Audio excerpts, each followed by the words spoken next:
Mesdames et messieurs, bonsoir et ravi de vous retrouver pour ce 19h. 5 couveuses viennent d'être données au ministère de la Santé. Des appareils destinés à abriter les prématurés et autres bébés nés avec des pathologies. Ce don fait suite à une opération de collecte de fonds lancée en juillet 2016. Dans ce journal, nous parlerons également de la deuxième édition de la Semaine des scolaires de la citoyenneté et du civisme dans la région de l'Est. À Fadangourma, élèves, enseignants et autorités ont organisé des activités afin que la relève de demain intègre les valeurs civiques dans leur comportement. Ce sont là les titres de votre 19h. Mesdames et messieurs, bonsoir. Il y a plus d'un an, une collecte de fonds a été lancée par un groupe d'amis dans le but d'acquérir des couveuses pour les centres hospitaliers. C'est désormais chose faite depuis le lundi dernier. Le groupe d'amis en question a remis 5 couveuses au ministère de la Santé afin de venir en aide aux prématurés et aux bébés qui en ont le plus besoin. La cérémonie de remise vous est contée par Issa Kafando et Nyakite Da. Lancée en juillet 2016, l'opération de collecte de fonds pour l'acquisition de nouvelles couveuses a produit ses effets. 5 couveuses pour un coût total d'environ 5 millions de francs CFA, c'est la moisson de l'opération remise au ministère de la Santé. L'initiative est d'un groupe d'amis, Alino, Raïssa, Monica et Karine. Nous avons été confrontés à un problème. 2 bébés, des jumelles prématurées, n'avaient pas de couveuse. Nous nous sommes battus pour pouvoir leur trouver des couveuses, mais en vain. Malheureusement, les bébés sont décédés. C'était encore plus choquant. Et nous avons décidé de faire une collecte. Nous avons lancé cela sous le nom de la campagne des couveuses pour nos anges. Ces couveuses sont destinées aux structures hospitalières et vont contribuer un tant soit peu à sauver les bébés prématurés, selon le représentant du ministère de la Santé qui salue l'effort canalisé par le groupe. Avec ces 5 couveuses qui viennent s'ajouter, nous osons espérer que nos hôpitaux, notamment l'hôpital Yalgado, l'hôpital Charles de Gaulle, l'hôpital Blaise Compaoré, pourront en bénéficier chaque jour qui naît. Chaque femme qui met au monde un enfant, on trouvera toujours des bébés immatures, des prématurés. Et ces bébés prématurés, s'il n'y a pas de couveuse, nous les perdons. Les couveuses seront utilisées à bon escient, insiste le secrétaire général du ministère de la Santé, tout en espérant voir d'autres bonnes volontés emboîter le pas des donateurs du jour. Un autre geste qui fait preuve de gratitude pour 150 jeunes de la région des Hauts-Bassins est celui de Compassion Internationale. L'organisation non gouvernementale a organisé une formation professionnelle à leur endroit. Pendant 3 mois, ils ont acquis des connaissances en coiffure, électricité, soudure, maçonnerie et menuiserie. Et le week-end dernier, l'heure était à la remise des parchemins de fin de formation. Le compte rendu est signé Lamine Karantao et Karim Sissé. Seulement 12 semaines d'apprentissage, ils peuvent déjà faire quelque chose avec leur tutoir. Ces fenêtres et portes, tout comme bien d'autres œuvres, sont à l'actif de ces jeunes issus des centres de développement pour enfants C2 de Bobo-Dioulasso. Désormais nantis de connaissances dans divers métiers tels la soudure, la coiffure, l'électricité, l'informatique, c'est une belle opportunité pour eux. Nous avons eu à nous exercer sur la photofilmage, telle que la manipulation de la caméra en mode manuel, comment prendre une photo de qualité et non seulement comment faire une publicité photographique, mais aussi faire une publicité photographique à l'aide de quelques logiciels comme le Sotinglo et le Photoshop. J'ai participé à la formation de l'informatique. À vrai dire, ça va beaucoup m'aider. Mettre l'enfant au centre des intérêts, promouvoir son épanouissement pour en faire un homme de demain, toute une mission qui se fixe l'Église évangélique au Burkina Faso. C'est de notre devoir de nous intéresser à la société. Et c'est dans ce cadre-là que depuis des années, en collaboration avec Compassion Internationale, nous encadrons les enfants. Et pour que, même si on ne reçoit pas à l'école, que quelque part, on puisse quand même être utile dans la société. Cette cérémonie de remise des parchemins est le lieu pour les promoteurs d'encourager les initiatives qui offrent à l'enfant la chance de s'en sortir dans la vie. L'apprentissage d'un métier, une aubaine à cet effet.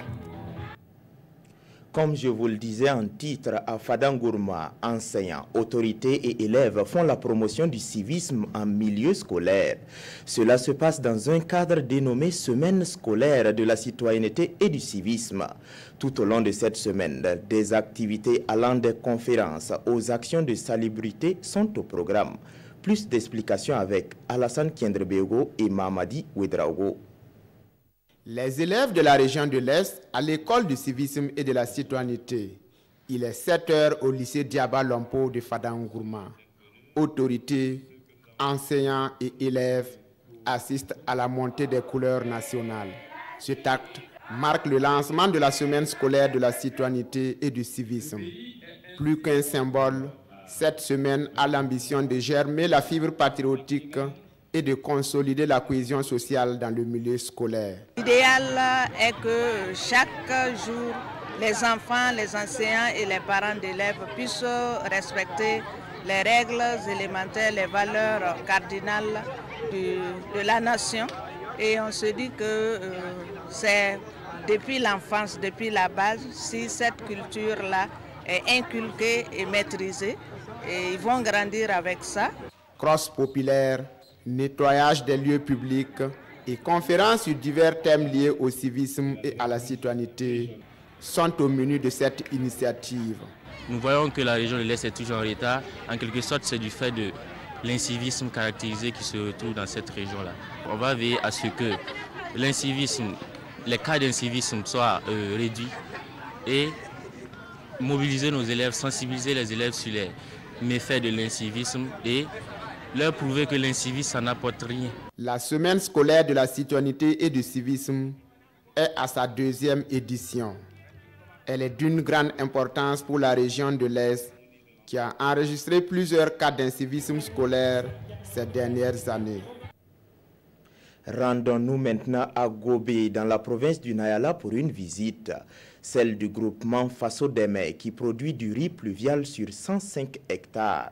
Et cette année, le groupement attend de cette exploitation 400 tonnes de riz. Une prévision qui a amené les autorités régionales et ceux de l'ambassade de Chine-Taïwan à se déplacer sur le terrain pour comprendre. Les détails sont signés Lassina Ouattara et Yakuba Goro. Ces épées de riz forcent l'admiration des visiteurs du jour.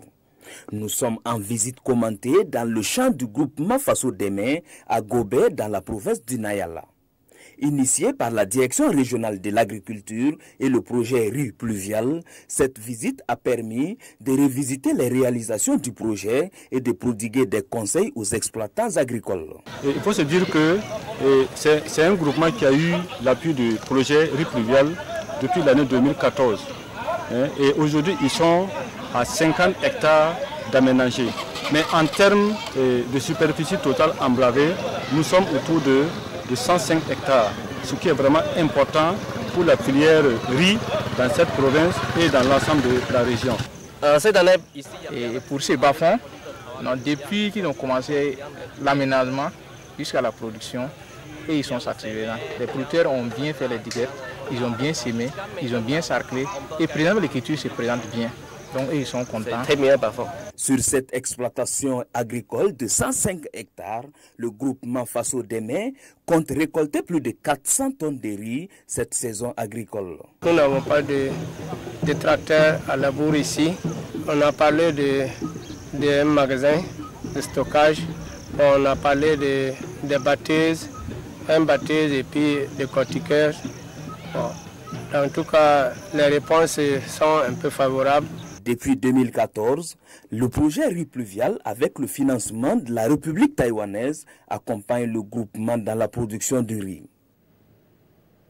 Les 72 heures de la promotion du lait local ont pris fin hier à Ouagadougou. Organisée par l'Union des mini-laiteries et producteurs de lait local, cette activité était à sa 3e édition. Elle a regroupé des participants venus de la sous-région, de la France et de la Belgique. Il s'est agi pour eux de partage d'expériences afin de sauver une filière en souffrance. Rasmane Zoundi et Mariam Dao pour le reportage. Lait local en Afrique de l'Ouest, quelle synergie développée pour sauver une filière porteuse mais menacée. C'est autour de cette thématique que ces acteurs de la filière lait, producteurs, transformateurs et distributeurs ont échangé pendant 3 jours au cours de ces journées promotionnelles. Venus de la Mauritanie, du Sénégal, du Tchad, du Mali, du Burkina Faso, de la France et de la Belgique, ces acteurs ambitionnent faire du lait local une référence dans leur pays. Pour la 3e édition cette année, nous retenons un bilan fort en termes de participation des acteurs. Tous les discours aujourd'hui tendent à nous dire que nous n'avons pas suffisamment de lait pour couvrir le besoin national. Mais si nous ne produisons pas, nous n'allons jamais couvrir les besoins nationaux. Donc on s'est dit qu'il faut exister. Il faut exister. Nous ne sommes pas contre le lait en poudre, mais nous voulons être au même niveau sur le marché.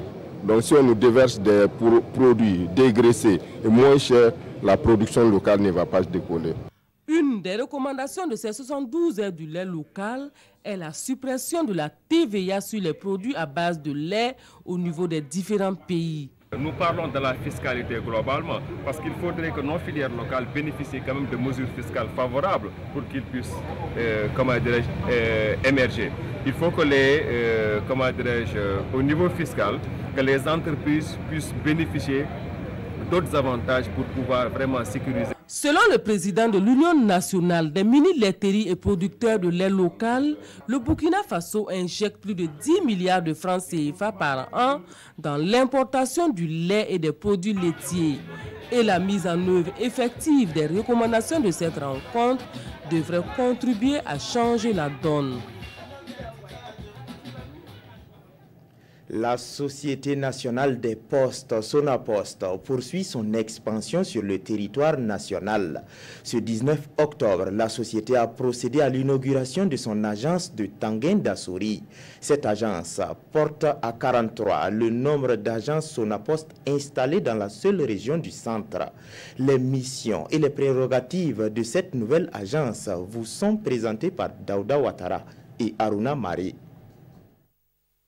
Érigée au secteur 2 de Tanguène d'Assouri, la nouvelle agence Sonapost compte au total 3 guichets, des bureaux et bien d'autres commodités pour la clientèle et le personnel. L'infrastructure a été inaugurée par la première responsable du département.